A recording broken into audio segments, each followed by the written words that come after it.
So hello students, welcome back to कैफीमेट। So आज हम करेंगे class 12 physics chapter ray optics and optical instrument का important topic reflection through prism.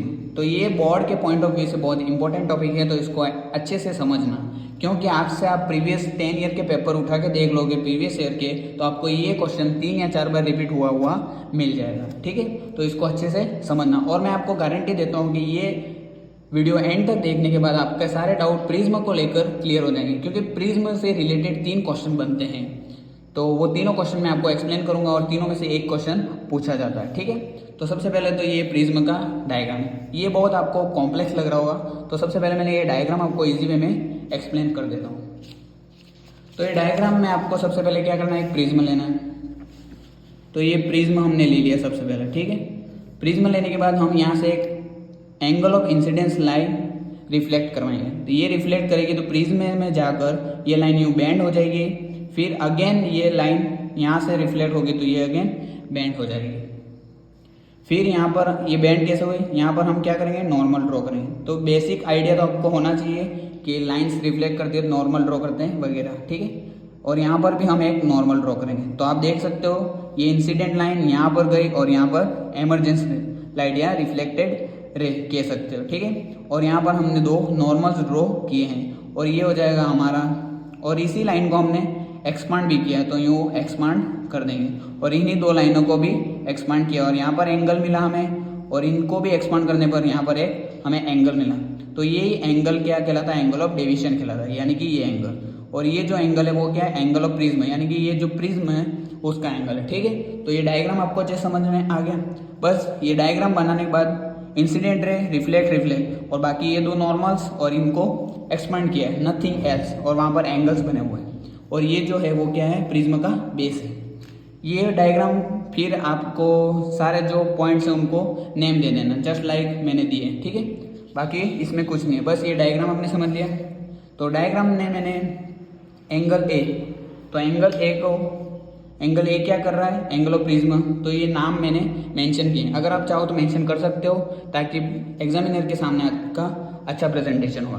तो अब डेरिवेशन शुरू करते हैं। तो डेरिवेशन शुरू करने से पहले हम ये प्रिज्म क्या होता है वो देखेंगे।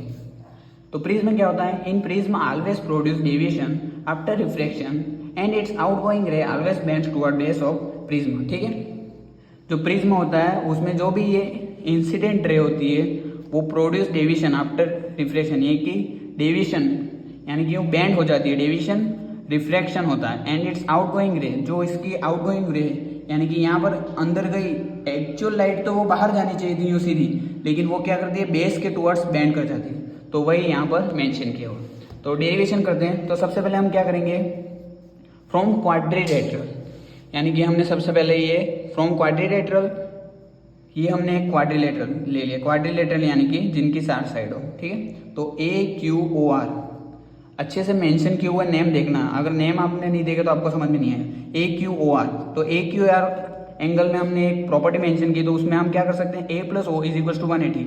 सम ऑफ ऑल एंगल्स क्या होता है, 360, तो सम ऑफ 2 एंगल्स क्या हो जाएगा, 180। ठीक है, 180 फ्रॉम ट्राइंगल्स, ये हो गई हमारी इक्वेशन फर्स्ट। फिर फ्रॉम ट्राइंगल QRO, यानी कि QRO, इस ट्राइंगल में हम क्या करेंगे, एंगल सम प्रॉपर्टी लगाएंगे। तो R1 + R2 + O, यानी कि इन तीनों एंगल का सम किसके इक्वल होता है, 180 के। ये एंगल सम प्रॉपर्टी से फिर कंपेयर करेंगे इन दोनों इक्वेशन से, तो हमें ये इक्वेशन मिल जाएगी। R1 + R2, 180 दोनों में कॉमन आ रहा है और O इस साइड चला जाएगा, तो दोनों में माइनस, तो R1 + R2 = A। यहाँ पर बेसिक मैथ का यूज किया। ठीक है, तो R1 + R2 किसके इक्वल हो गया, A के। तो ये हो गई हमारी थर्ड इक्वेशन। फिर हम फ्रॉम ट्राइंगल MQR, इस ट्राइंगल में हम क्या करेंगे, अगेन एंगल सम प्रॉपर्टी लगाएंगे, लेकिन यहाँ पर हम एक्सटीरियर एंगल प्रॉपर्टी लगाएंगे। तो एक्सटीरियर एंगल प्रॉपर्टी क्या कहती है, सम ऑफ 2 एंगल्स = एक्सटीरियर एंगल। तो एक्सटीरियर एंगल हमारे यहाँ पर क्या है, this one is exterior angle, तो वो इन दोनों के ऑपोजिट के सम के इक्वल होगा। तो I - R1 + E - R2। ठीक है, वो मेंशन किया। बस यहाँ पर बेसिक सॉल्यूशन करके हमने क्या किया, डेविएशन यानी कि angle of deviation plus angle A = I + E, ये प्रूव कर दिया। तो पहला जो सवाल है वो यहाँ तक पूछा जाता है प्रिज्म में। तो पहला सवाल अगर आपको मेंशन किया होगा कि यहाँ तक प्रूव करे तो आपको सिर्फ यहाँ तक ही सॉल्यूशन करना है। यहाँ पर i plus E minus R1, बस इसका बेसिक सॉल्यूशन करके मैंने क्या किया, R1 प्लस R2 लाया, क्योंकि R1 प्लस R2 को मैं क्या लिख सकता हूँ, a फ्रॉम इक्वेशन थर्ड। तो बस R1 प्लस R2 लाया, उसको a में मेंशन कर दिया।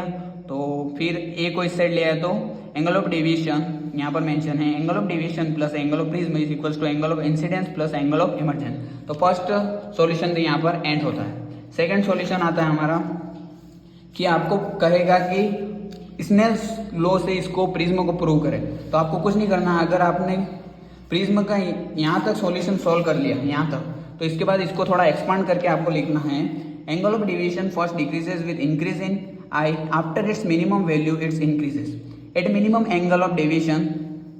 यानी कि जब एक पर्टिकुलर पॉइंट ऐसा आएगा जब एंगल ऑफ डेविएशन और एंगल ऑफ इंसिडेंट दोनों क्या हो जाएंगे, इक्वल हो जाएंगे, तो I is equals to e हो जाएगा। उस कंडीशन में आपको क्या करना है, now by using Snell's law U, Snell's law क्या कहता है हमारा, U is equals to sine I by sine R. ठीक है, ये बेसिक स्नेल्स लॉ है।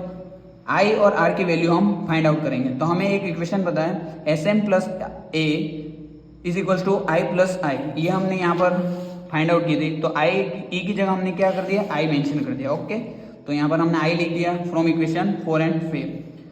आप अच्छे से ये सिर्फ देख लोगे तो भी आपको समझ में आ जाएगा, मुझे एक्सप्लेन करने की ज़रूरत नहीं पड़ेगी। तो आप अच्छे से देख लो सिर्फ।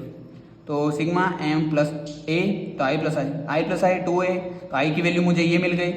फिर मैंने आर की वैल्यू, क्योंकि आर की वैल्यू भी यहाँ पर पुट करनी है, तो R1 plus R2 is equal to A होता है। तो मैं R1 is equal to R2 is equal to R लिख सकता हूँ। तो मैंने दोनों को R लिख दिया, a 2r is equal to A, तो r is equal to a by 2। I और r की वैल्यू मिल गई, इन्हीं दो वैल्यू को मैंने स्नेल्स लॉ में पुट कर दी, यानी कि दिस लॉ। तो इसमें पुट किए तो मुझे ये क्या मिल गया, स्नेल्स लॉ सॉल्यूशन मिल गया।